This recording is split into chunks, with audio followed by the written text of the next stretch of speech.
Hey guys, it's Courtney here from SUV Campers, back with another SUV difference, and today we're talking about the Grand Mega Slideout.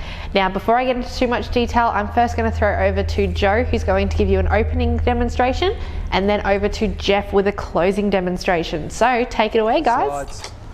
So grab your winch cable, and then overdo your side centre latch, your rear centre latch. Put your winch cable onto your top eyelet, undo your other rear centre latch, then just push down in there, take a little bit of the weight, this centre latch, and then it will just simply pop up. And then you winch it over with the winch cable.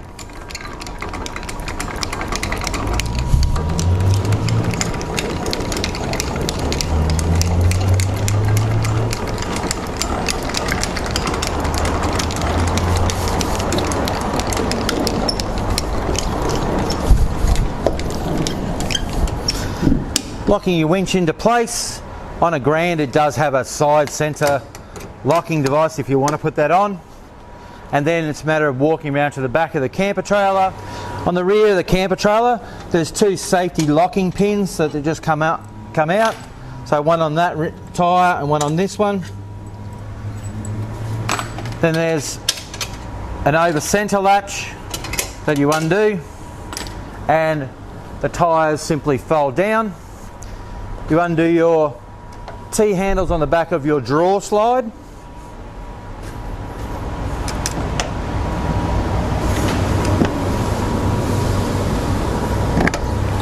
And then your drawer simply pulls out. So then we open your door and step into your camper trailer. Then we simply push out this bow here until it clicks into the locking pins. So once you're inside, what you do is put a spreader part on the back of this, and that's your rear wall for your rear bed. Simply attach that there and then push that tension back in that, and that's your roof truss in. As you can see, all the tents now all erected. The tropical roof has popped up all by itself. The rear bed's out and assembled. The only other thing you need to do is attach the siding to this. So underneath the bed is your side wall, and that just simply attaches to this underneath Velcro piece.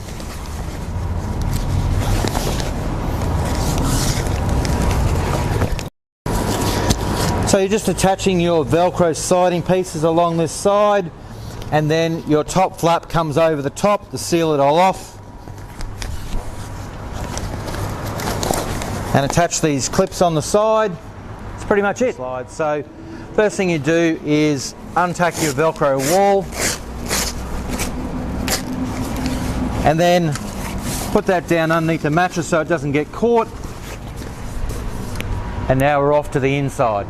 So inside the camper trailer, packing it up, it's just a matter of letting off your roof truss and pack down your back arm.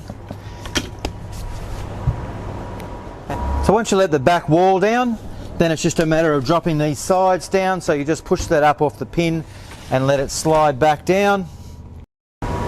So once you've got the back bed down and the interior piece done, it's a matter of sliding the drawer back in. So just make sure that all your canvas is neatly tucked in, so the drawer's going to slide back in and not get caught on anything.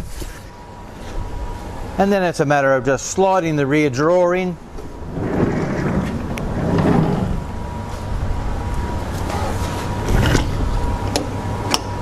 Locking in your T-handles.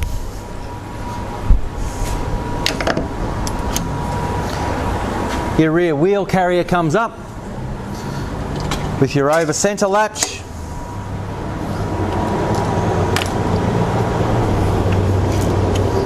And then your safety pins go in with a little R-clip on it. Very important to make sure you've got your door secured and your deadlock in place so the door will not come open and your door is closed. Make sure your screen on the front is open inside and out so we can express the air when we close it over. On a Grand, undo that locking latch, and then we just release the winch cable, depending on the wind or how lucky you are. And then all we do is just simply push this over.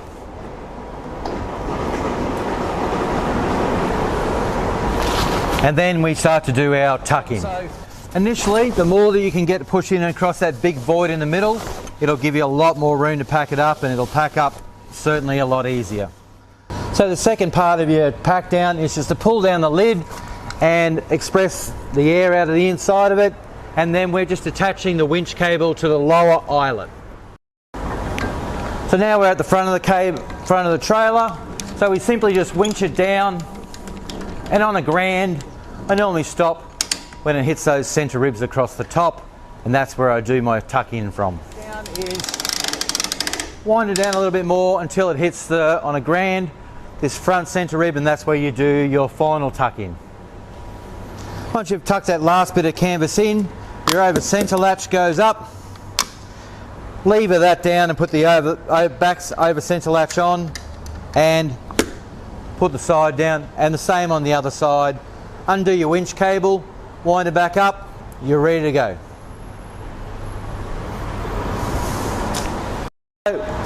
Undo your winch cable off the back eyelet, and then simply wind it back onto the spool. Lock it into place. That's all there is to it. Now the reason SUV campers are so quick and so easy to open is because of these double gas struts here. So this assists with the opening and closing of the camper trailer. Now the name Grand Mega Slideout comes from this bit behind me here. So the difference between the Grand Mega and this model is you've got this back bed. So that slides out like a drawer, hence the name Slide Out. And when the camper's closed, actually rests over the top of your couch space here. Now to get this to sit, it actually rests on your spare tires. So that whole tire frame folds away. The back bed slides out like a drawer, rests on those spare tires. So it gives you a whole nother bed back here. So if you've got a bigger family or you don't want to convert your lounge space to a bed every night, the slide out is definitely the way to go. So I'll bring you in for a bit of a closer look at the bed here. Now this mattress is an 80mm foam mattress, so you've got 100mm inner spring on the main bed, and you've got 80mm foam at the back here. So this is for the kids, this is for guests. If you have someone come with you, you could even put the dog back here if you wanted to. But you can see it is quite big, so you probably fit 1 to 2 adults, 2 to 3 kids, whatever way you want to look at it. Alrighty, now the lid of SUV campers actually has a double rubber automotive seal around it. So you can see one seal there and then a second one at the back here. Now the reason we put 2 seals on is actually as an added method of dust and water protection. So when you're traveling along, the camper's bouncing around, you're 4-wheel driving, it might be flexing a little bit, one of the seals may lift. And this is where the other seal will come into play. So if one of the seals lifts, you've still got a backup seal there to stop any dust and water from getting inside the camper. Now the tropical roof on SUV campers is that little bit that you can see above the main roof of the camper there. It's made out of the same canvas as the trailer itself. So it's a 16-ounce canvas and there's no need to manually extend that pole. So the tropical roof just opens and closes with the camper trailer as normal. There's nothing more you need to do. Now all the external doors on SUV campers are flush mounted for improved weatherproofing. So that means that when it rains, 90% of the water is just going to run straight off of the side of the camper, and the rubber seals inside only have to catch that 10%. Now getting into the camper has never been easier with this Australian design swing door and steps separate. Now other companies, what they do is they actually bolt the steps to the back of the door, meaning that when you go to get in and out of your camper trailer, you're actually walking up and down the door itself. With ours though, it's just like a regular door. You walk up to it, open it like so, and walk up the steps to get inside.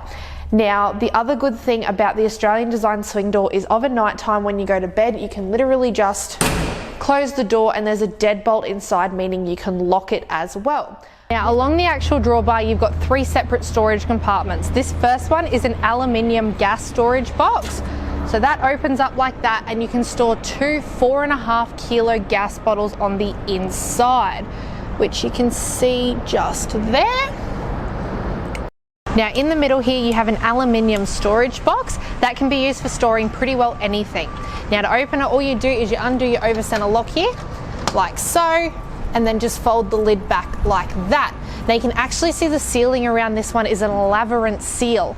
That is probably one of the most waterproof seals that you can get for storage boxes and stuff like that. Now you can see how much room's inside. We've got all the 3 side walls, the draft skirt, the floor, and the touring awning for this camper inside here. So it shows you how much room there is.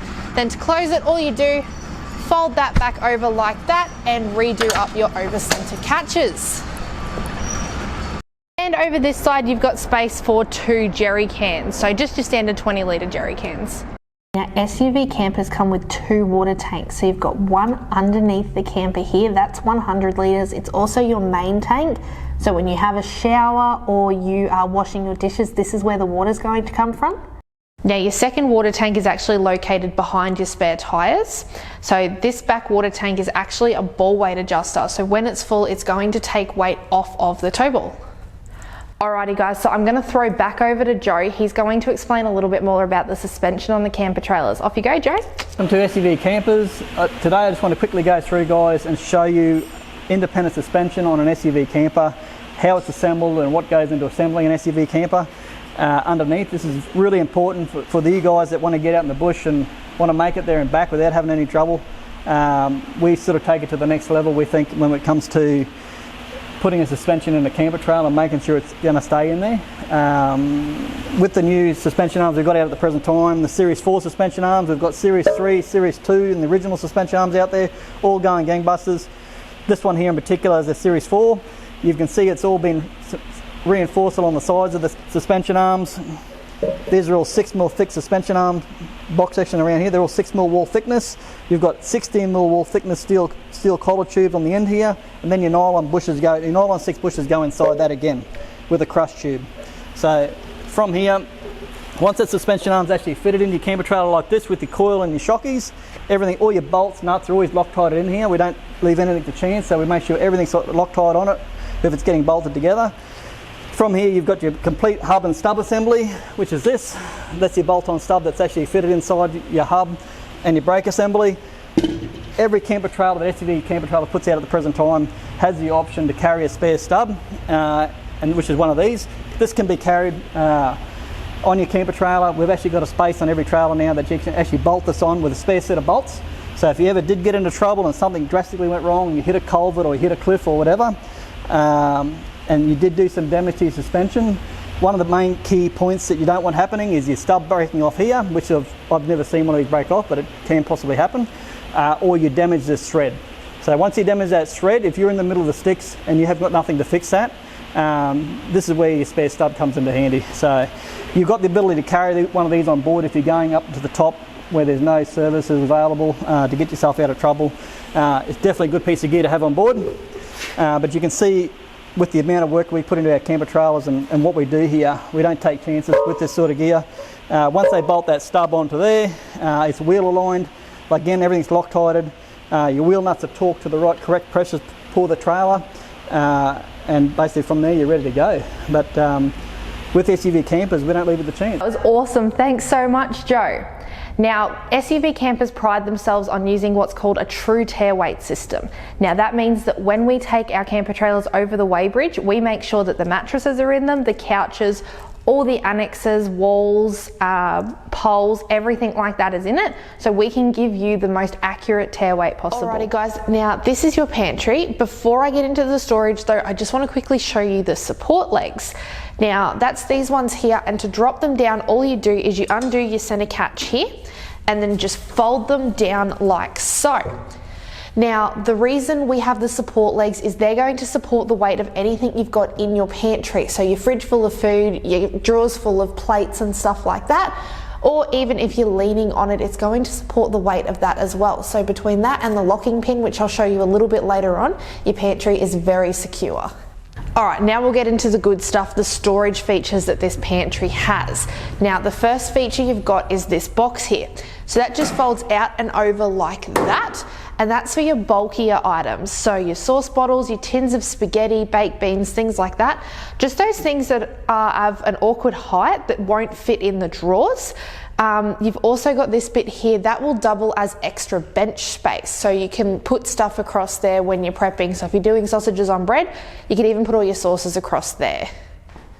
Alright, now you've got these 3 storage drawers here as well. They're for other foods and things like your plates and stuff like that. Now to open them, all you do is you slide this barrel bolt across like so, and just pull your drawer out as normal. Now we have carpeted these ones, and the reason for that is it's going to stop things from rattling around as much when you're traveling.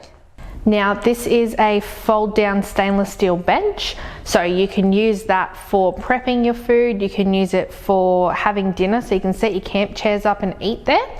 And to put it away, it just folds up like that. So it just goes away, and then the over center catches lock it back in place. Speaking of locking things in place, you've also got this little latch here just behind your pantry. Now what that does is it actually locks your pantry in place. So if someone was to lean on your pantry, it won't slide back in, or if you're parked on a bit of a hill, anything like that, it'll stop the pantry from sliding back inside the compartment. Alright, so this is your kitchen. Now you can see we have got the support legs for the kitchen as well, so any weight you put on there while you're cooking, stuff like that, you've got the legs there to support that. Now to open up your kitchen, all you do is you slide it out as we've already done and dropped the legs. Then you just open your extended bench space by literally just lifting this and bringing it over like that. Now your extended bench space is perfect for things like prepping and plating. Taking a bit of a closer look at your stove area now, which is actually underneath this bit of stainless steel here. Now this has a bit of a dual purpose. You open it up, undo the latch there, and the arms swing out either side like so, and you've got a wind guard to protect your flame. Alright, so I'm going to bring you in for a bit of a closer look at the stove. It is all AGA approved, and you can see we've got these foam covers over the burners. It's just a bit of protection for them. Every burner also has its own automatic ignition.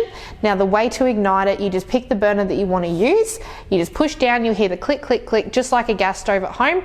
Give it a 1/4 of a turn anti-clockwise, and that will ignite your flame. Now that is the highest point of the flame, so if you want a low flame, just keep turning anti-clockwise till you get the flame that you want. Same thing if you want to go higher, just turn clockwise until you get to where you want it to go. Now every burner also has a flame safe on it. So what the flame safe does is it protects you if the flame gets blown out for any reason. Once you're done cooking though, just give it a 1/4 of a turn clockwise, and that will turn the flame off.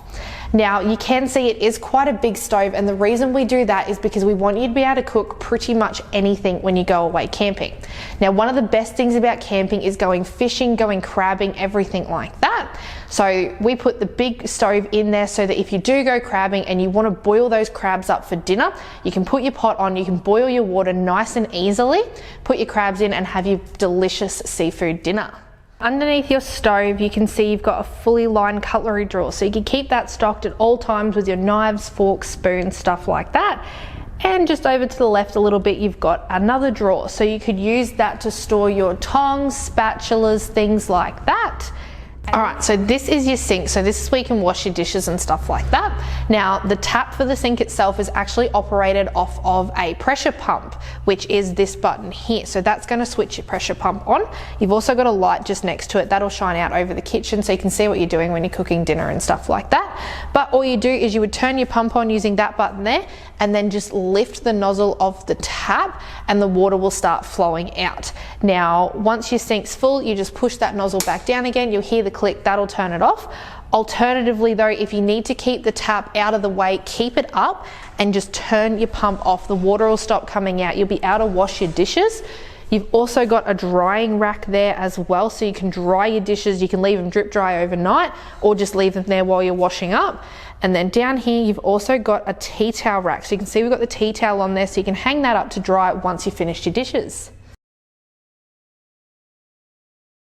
Hi, welcome to SUV Campers. Today we're just going to give you a bit of a run through on this fantastic new Air Annex and how to set it up and how to put it on.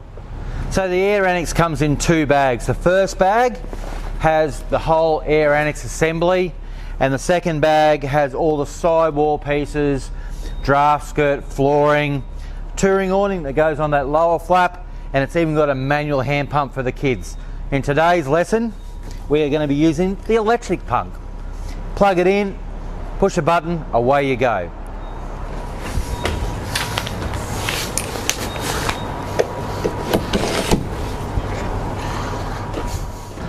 So setting up the air annex, best thing is just lay it out on the ground first so it's flat and you know you've got it on the right way.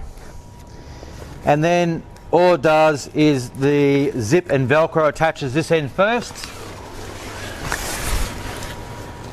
So once you've attached the zip, and it's just a matter of pulling this cord and the zip and the Velcro attach. Drop the center pole down here so you can reach it a lot easier. And then up over the apex.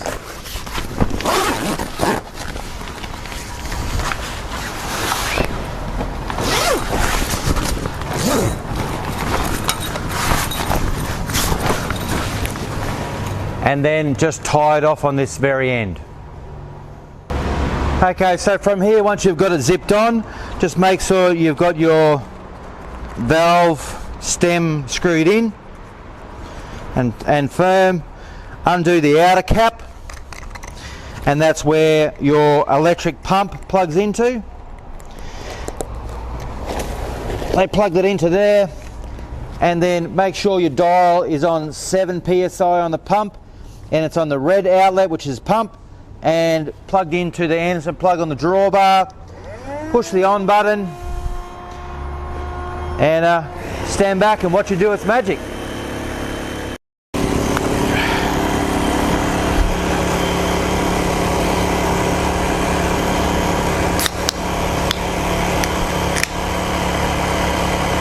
Now this is what I call camping.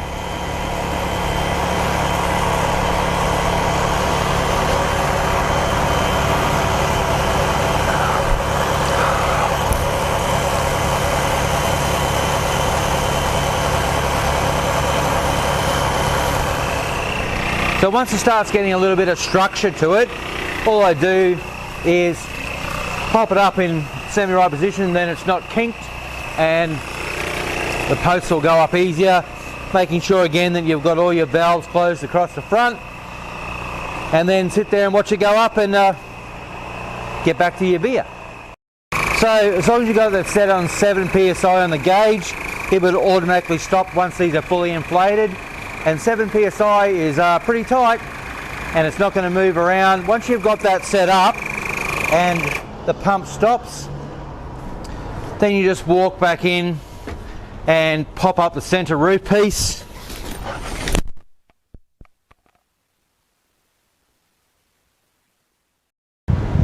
So once you've pegged down the front pods so they don't creep out, you can put up all the sidewall pieces if you like. So that's the other bag. So each individual one has its own sidewall piece. There's another one that goes here.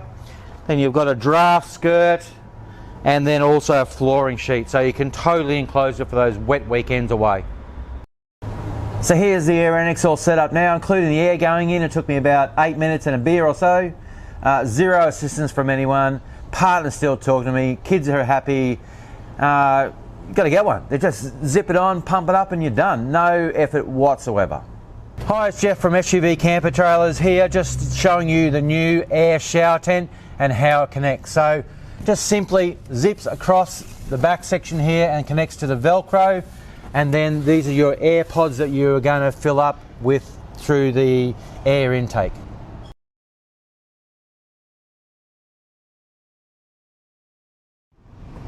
So your 12 volt air annex pump that connects to your shower, plug it into your Anderson plug, 7 psi on your pump, plug it into one of the intake ports and then hit start. That's it.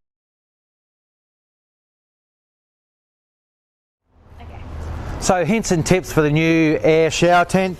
Make sure that you've got both your valves closed so you don't leak any air. If one of the pods is not going up effectively, make sure that you've got your interconnecting valves open so it can run air from this pod into that pod.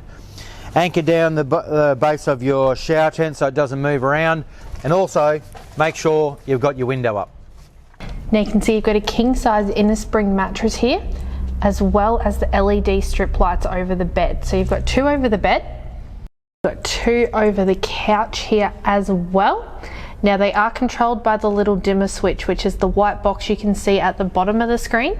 And to turn it up, all you do is go up, and you see they can get quite bright, then back down again. You can actually turn them off from here and then back on again. Now inside the camper you've got these 4 internal storage drawers, so that's for your clothes, towels, things like that. So they just open up like that. You can see they are quite deep, so you'll be able to fit a lot of stuff in them, and you've got 4 exactly the same size as this. Alrighty guys, I want to show you one of the coolest parts about SUV campers, and that is the reverse cycle air conditioning. Now reverse cycle air conditioning is an option on every single one of the SUV campers, but this is the setup for it on the Grand Mega Plus. Now you can see you've got 3 aircon vents here, so you've got 1 back here, and then you've got 2 and 3. Now these hoses are completely adjustable, so you can just pull them out and point them in whatever direction you want them to go. So you can point them at the bed, up under the covers, you can point them at the couch if you're just sitting there relaxing, or if it's a hot day and you've just finished setting up, you can even come in and just point it straight at your face. Like, it's that easy. Now the best part about it is it's reverse cycle, so it is starting to get a little bit cooler now. That's fine, switch it on to heater, keep yourself nice and toasty warm. Don't forget to ask your salesperson what the best deal is on the air conditioners, because there are some pretty fantastic offers going all the time. Now this is your luxury vinyl club lounge seating that actually converts down to a bed. The next part of this video is going to show you exactly how that's done, so stay tuned. What we're going to do today is we're going to turn this luxury club lounge into a double bed. Now the way you do that is by using the couch backs here. So all you do is you stand up, grab your couch back, like so, lay it across the middle here, and repeat. So you move your corner piece, grab your back cushion, and lay it in the middle here. And last but not least, you grab this one near the side door here, lay it across the middle, and that's it. That's all it takes, guys. Now you're probably wondering what supports the weight when you're sleeping on this bed, and the answer lies in these cushions themselves. They have a board that runs through the middle of them that supports the weight of anyone that sleeps on it. Now the roofs on SUV campers are quite high. This is to allow the hot air to escape easier. I personally am a little bit over 5'9", and I can only just touch the roof of the camper on my tippy toes. So that just shows you how high the roofs actually are. Thank you guys so much for watching. If you have any questions about the SUV Grand Mega Slideout or anything else in the SUV range, call 1300 788 222 to find your nearest SUV dealer. Don't forget to ask them about the incredible specials running at the moment. Otherwise, we'll see you in the next video.